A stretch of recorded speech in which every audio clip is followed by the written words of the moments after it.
Hello student, this is the fifth part of class 11th chemistry chapter structure of atom। इससे पिछले वाले part में हमने आपको जो है इलेक्ट्रोमैग्नेटिक रेडिएशन, उसके कैरेक्टरिस्टिक्स, उसके न्यूमेरिकल्स कराए थे। आज उससे आगे के टॉपिक्स को डिस्कस करेंगे। So without any further delay let's start the video. और मैंने टॉपिक्स लिख रखे हैं पहले से ही, तो देखें।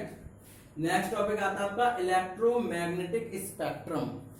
इलेक्ट्रोमैग्नेटिक स्पेक्ट्रम क्या होता है कि when electromagnetic radiation are arrange in order of their increasing wavelength the complete spectrum obtained is called the electromagnetic spectrum.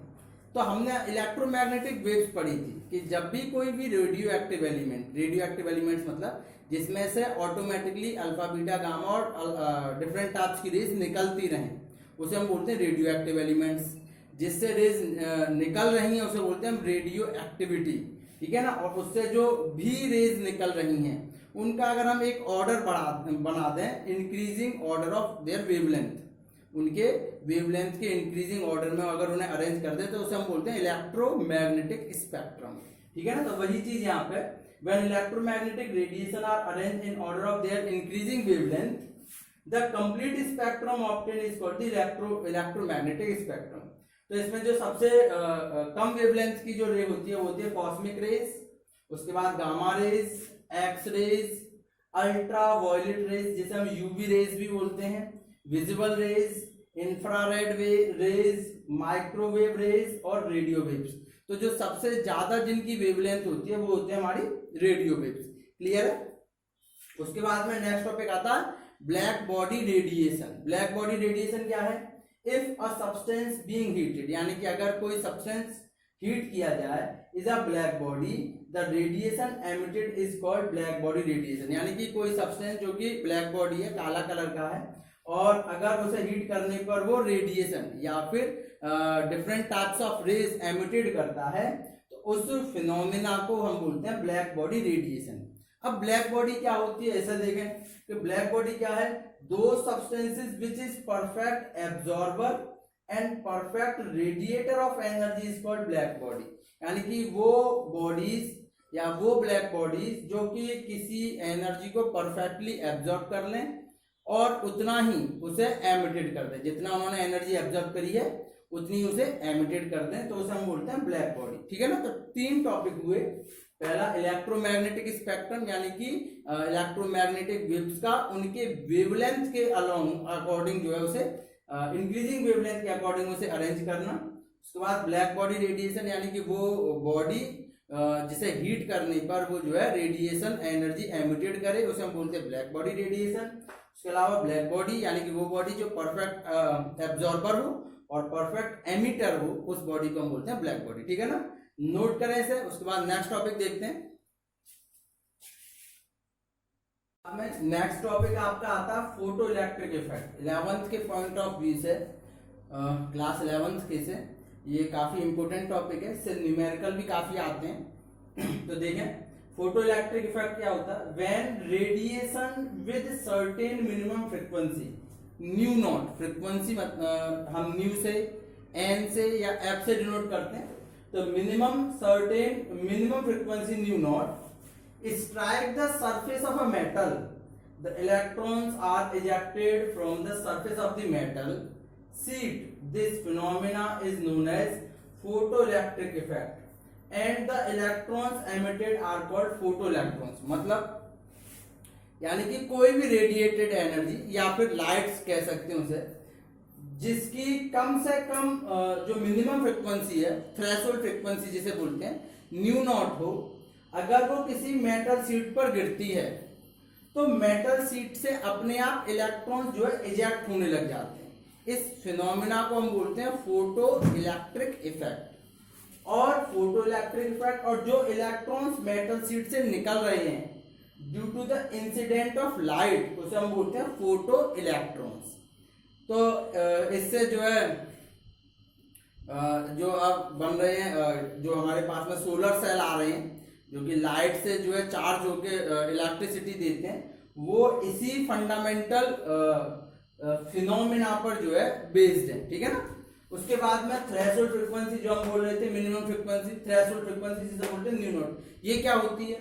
तो it is defined as the minimum frequency of incident radiation below which the photoelectric emission is not possible completely is called threshold frequency. यानी कि वो frequency जिससे कि नीचे की frequency पर electrons emitted नहीं हो सकते किसी भी मेटल सरफेस से, उसे हम बोलते हैं थ्रेशोल्ड फ्रीक्वेंसी। यानी वो मिनिमम फ्रीक्वेंसी जिससे कम वैल्यू पर इलेक्ट्रॉन्स इजेक्ट होंगे ही नहीं, उसके बराबर या उससे ज्यादा होगी तभी इलेक्ट्रॉन्स इजेक्ट होंगे, वो हमारी बोली जाती है थ्रेशोल्ड फ्रीक्वेंसी। उसके अलावा आता है work function W not, the minimum energy required to eject the electron from metal sheet is called work function. यानी कि वो कम से कम एनर्जी जो लगती है किसी मेटल शीट से इलेक्ट्रॉन्स को निकालने में, उसे हम बोलते हैं work function. The minimum energy required to eject the electrons from metal sheet is called work function. It's general formula W equal to H nu not, W not equal to H nu not, where H is Planck constant. तो यहाँ पे work function का formula दे रखा है आपको, और यहाँ पे H जो है प्लांक कांस्टेंट, इसकी एक फिक्स वैल्यू होती है, जैसे आगे हम लिखेंगे, इसे नोट करें। उसके बाद नेक्स्ट टॉपिक देखते हैं। उसके बाद में नेक्स्ट टॉपिक आता है आपका प्लांक क्वांटम थ्योरी। जो फोटोन जो भी एमिटेड हो रहे थे, जो भी इलेक्ट्रॉन्स एमिटेड हो रहे थे, उसके ऊपर प्लांक ने अपनी एक थ्योरी दी जिसे हम प्लांक क्वांटम थ्योरी बोलते हैं। इसके मेन पॉइंट कुछ इस तरह से, the main points of this theory are as follows. Number first, the radiant energy is emitted और एब्जॉर्ब नॉट कंटिन्यूअसली। जो भी रेडिएशन एनर्जी है, चाहे वो निकल रही हो चाहे वो एब्जॉर्ब की जा रही हो, वो कंटिन्यूअसली नहीं होती but discontinuously in the form of small packets of energy. तो वो लगातार नहीं होती है, डिसकंटिन्यूअसली होती है और एनर्जी के छोटे छोटे पैकेट्स की फॉर्म में होती है। Each such packets of energy is called quantum, और वो एनर्जी के छोटे छोटे जो पैकेट्स हैं उसे हम क्वांटम बोलते हैं। In case of light, light के केस में the quantum of energy is called photon. Light के केस में उन एनर्जी के छोटे छोटे जो पैकेट्स हैं उन्हें क्वांटम ना कह के फोटोन बोलते हैं, ठीक है ना।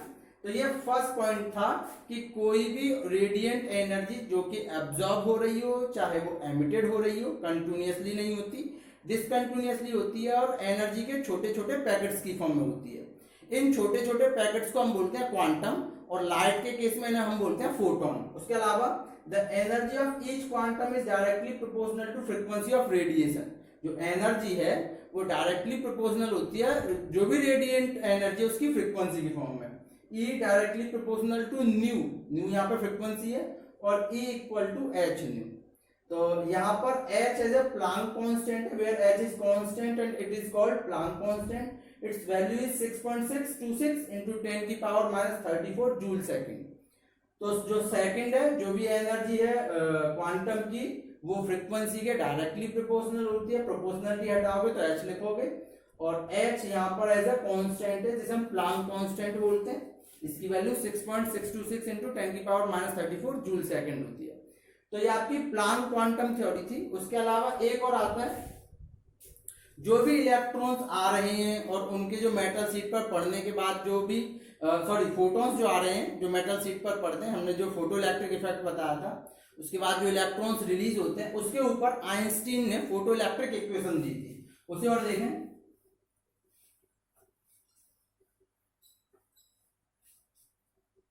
ये इंपॉर्टेंट टॉपिक है भाई, आइंस्टीन फोटो इलेक्ट्रिक इक्वेशन।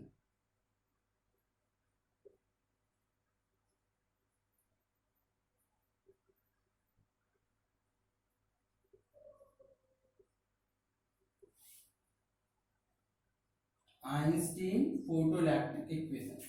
तो हमने आपको बताया था कि भाई जो भी फोटोन मेटल शीट पर गिर रहे हैं, ये आपकी लाइट समझ लीजिए, और इससे फिर इलेक्ट्रॉन्स रिलीज होते हैं with energy, kinetic energy ½mv²। ये आपकी मेटल शीट है, यही था। तो उन्होंने कहा आइंस्टीन ने कि जो भी लाइट एनर्जी किसी मेटल शीट पर गिरती है वो दो तरह से वर्क डन करती है। When any types of light energy strike on the metal sheet work as a two types, दो तरह से काम करती है। पहला, उस इलेक्ट्रॉन को उसकी ऑर्बिट से बाहर निकालने में एज अ वर्क फंक्शन की फॉर्म में, और बाकी का एज अ इलेक्ट्रॉन्स रिलीज हो जाता है काइनेटिक एनर्जी की फॉर्म में, उस तरह से। तो जो भी एनर्जी है, यानी कि एनर्जी ऑफ लाइट या एनर्जी ऑफ फोटोन, वो दो तरह से काम करती है। एक तो करती है वर्क फंक्शन, इलेक्ट्रॉन्स को उसकी ऑर्बिट से या उस मेटल सरफेस से बाहर निकालने में, और बची हुई energy as a kinetic energy की फॉर्म में। तो लाइट एनर्जी को हम ई से डिनोट करते हैं, वर्क फंक्शन W और काइनेटिक एनर्जी K। तो E हो गया हमारे पास में h न्यू, वर्क फंक्शन हमने आपको लिखा रखा h न्यू नॉट, और काइनेटिक एनर्जी K। अगर काइनेटिक एनर्जी ही निकालनी है तो वो हो जाएगा h nu minus h nu not, और काइनेटिक एनर्जी h कॉमन ले लें तो ये मिलेगा न्यू माइनस न्यू नॉट। तो ये आइंस्टीन की फोटो इलेक्ट्रिक इक्वेशन है। और भी इसे आगे लिख सकते हैं, K को हम लिख सकते हैं half mv² h nu minus nu not, nu equal to होता है हमारे पास में c अपॉन लैम्डा। तो ये आप लिख दोगे से c upon lambda minus c upon lambda not, threshold wavelength, ठीक है ना। और भी आगे आप इसे लिख सकते हो हाफ mv², c कॉमन ले लीजिए, hc 1 upon lambda minus 1 upon lambda not. तो ये आइंस्टीन फोटो इलेक्ट्रिक इक्वेशन है। यहाँ पर एनर्जी ऑफ लाइट दो तरह से काम करती है, एक तो वर्क फंक्शन, दूसरा काइनेटिक एनर्जी की फॉर्म में। Energy of light h new होता है, work function h nu not, kinetic energy K। यहाँ से अगर K निकालें तो ये इधर हो जाएगा h nu minus h nu not, h common ले लें तो new minus nu not, K को हाफ mv² लिख सकते हैं, काइनेटिक एनर्जी का फॉर्मूला आप जानते ही हो। न्यू को c अपॉन लैम्डा लिख सकते हैं, frequency equal to c upon lambda. तो न्यू को c upon lambda, nu not को c upon lambda not, c बाहर निकाल दें, ऐसी 1 upon lambda minus 1 upon lambda not. तो ये भी जो है काइनेटिक एनर्जी की इक्वेशन है, ये भी काइनेटिक एनर्जी की इक्वेशन है। तो हम अपने जो भी न्यूमेरिकल आते हैं, तो जो भी उसमें कंडीशन दे रखी है उस हिसाब से हम तीनों में से कोई भी एक फॉर्मूला अप्लाई कर सकते हैं, ठीक है ना। तो आज के लिए इतना ही, नेक्स्ट वीडियो में इससे रिलेटेड न्यूमेरिकल सॉल्व करेंगे। तो तब तक के लिए गुड बाय।